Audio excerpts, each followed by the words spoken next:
Hello అండి, welcome back to తోటికోడళ్ళు జోడి. నేనండి మీ చిన్న తోటికోడల్ని. ఈరోజు స్పెషల్ గుత్తి వంకాయ. ఈ గుత్తి వంకాయ అంటే చాలామందికి ఇష్టం ఉంటుంది.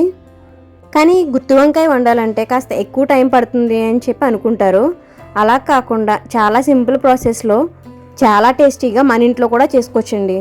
ఇంకెందుకు లేటు, మనందరి ఫేవరెట్ మసాలా గుత్తి వంకాయ ఎలా చేయాలో చూసేద్దాం.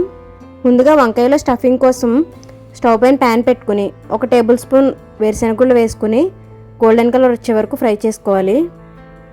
ఇప్పుడు మిక్సీ జార్లో 2 టేబుల్ స్పూన్లు ఎండు కొబ్బరి లేదంటే పచ్చి కొబ్బరి తురుము కానీ వేసుకుని అందులోనే వేపిన వేరుశనగుళ్ళు వేసుకుని 2 టేబుల్ స్పూన్ ధనియాల పొడి, 1.5 టేబుల్ స్పూన్ జీలకర్ర పొడి కూడా వేసుకోవాలి. ఇప్పుడు ఇందులోనే 1 టేబుల్ స్పూన్ అల్లం వెల్లుల్లి పేస్ట్, అలాగే 2 పెద్ద టమాటాలని చిన్న ముక్కలుగా కట్ చేసి వేసుకోవాలి. ఇందులోనే 1 పెద్ద ఉల్లిపాయ, 2 పచ్చిమిర్చి, ఇందులోనే 1 టేబుల్ స్పూన్ కారం కూడా వేసుకోవాలి. రుచికి సరిపడా ఉప్పు వేసుకుని ఫైన్గా పేస్ట్ చేసి పక్కన పెట్టుకోవాలి. ఇప్పుడు వంకాయల్ని క్లీన్ చేసుకుని వీడియోలో చూపిస్తున్నట్టుగా కట్ చేసుకుని అన్నీ పక్కన పెట్టుకోవాలి. ఈ గుత్తి వంకాయ కూరకి పైన తొడుమైతే కట్ చేయం వంకాయలకి, ముచ్చుకు మాత్రం కొంచెం పెద్దదిగా ఉంటే చిన్నది కట్ చేసుకోవాలి. అంతేకాదండి, ఈ వంకాయల్లో మనకి ఐరన్ కంటెంట్ ఎక్కువ ఉంటుంది. సో త్వరగా బ్లాక్ అయిపోతే కట్ చేసిన తర్వాత దానికోసం ముందుగా మసాలా ప్రిపేర్ చేసుకుని పెట్టుకోవాలి, తర్వాత కట్ చేసుకోవాలి. సో ఇలా అన్నీ కట్ చేసుకున్న తర్వాత మనం ప్రిపేర్ చేసుకున్న మసాలా పేస్ట్ని ఇవన్నిటిలోని స్టఫ్ చేసి పక్కన పెట్టుకోవాలి. మనం ఈ పేస్ట్ చేసుకుంటే కర్రీ అనేది చాలా సింపుల్గా అయిపోతుంది.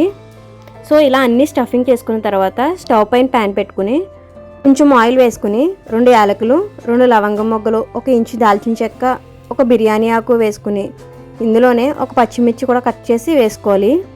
ఇవి కొంచెం ఫ్రై అయిన తర్వాత మనం ముందుగా స్టఫ్ చేసి పెట్టుకున్న వంకాయలను ఇందులో వేసుకుని స్టవ్ని మీడియం టు లో ఫ్లేమ్లో పెట్టుకుని ఇవి ఫ్రై చేసుకోవాలి. అంతేకాదండి, వీటిని ఫ్రై చేయడం కూడా చాలా ఈవెన్గా ఫ్రై చేసుకోవాలి.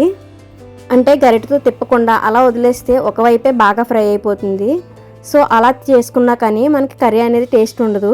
సో ఇలా అటు ఇటు తిప్పుతూ ఈవెన్గా ఫ్రై చేసుకోవాలి. చూసారు కదా, మనకి ఇలా తిప్పేటప్పటికే కలర్ అనేది కొంచెం చేంజ్ అయింది. చాలా మంచి కలర్ అయితే వచ్చింది.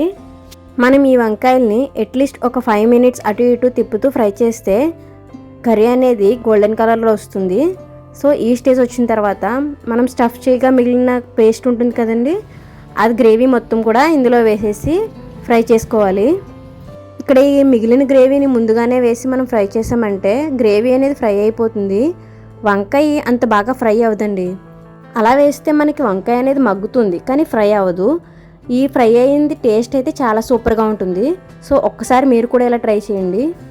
సో ఇక్కడ గ్రేవీ మొత్తం మనకి బాగా ఫ్రై అయిన తర్వాత 1 గ్లాస్ వాటర్ అయితే వేసుకోవాలి. 1 గ్లాస్ వాటర్ వేసుకుని బాగా కలుపుకొని ఇందులోనే ఉప్పు కారం అనేది కూడా ఈ స్టేజ్లోనే అడ్జస్ట్ చేసుకోవాలండి. ఇలాంటి మరిన్ని ఇంట్రెస్టింగ్ రెసిపీస్ కోసం మన ఛానల్ అయితే సబ్స్క్రైబ్ చేసుకోవడం మర్చిపోకండి. ఇప్పుడు మూత పెట్టి ఈ కర్రీ కొంచెం దగ్గరగా అయ్యే వరకు ఉడికితే సరిపోతుందండి. చూసారు కదా, ఇలా మనకి ఆయిల్ సెపరేట్ అయ్యే స్టేజ్లో కొంచెం కొత్తిమీర వేసుకుని ఒకసారి కలుపుకుని దించేసుకుంటే గుత్తి వంకాయ మసాలా కర్రీ రెడీ అయిపోయింది. ఈ కర్రీని వేడివేడి అన్నంలో వేసుకుని తింటుంటే ఆహా అనాల్సిందేనండి, అంత టేస్టీగా ఉంటుంది. ఇంకెందుకు లేటు, మీరు కూడా ట్రై చేసి మీకు ఎలా వచ్చిందో కామెంట్ బాక్స్లో కామెంట్ చేయండి. అలాగే వీడియో నచ్చితే లైక్ చేసి మీ ఫ్రెండ్స్ అలాగే ఫ్యామిలీ మెంబర్స్ కూడా షేర్ చేయడం మర్చిపోకండి. అలా వీడియో చూసి వెళ్ళిపోకుండా కామెంట్ బాక్స్ ఖాళీగానే ఉంది, ఒక కామెంట్ చేయండి వీడియో ఎలా వచ్చిందో.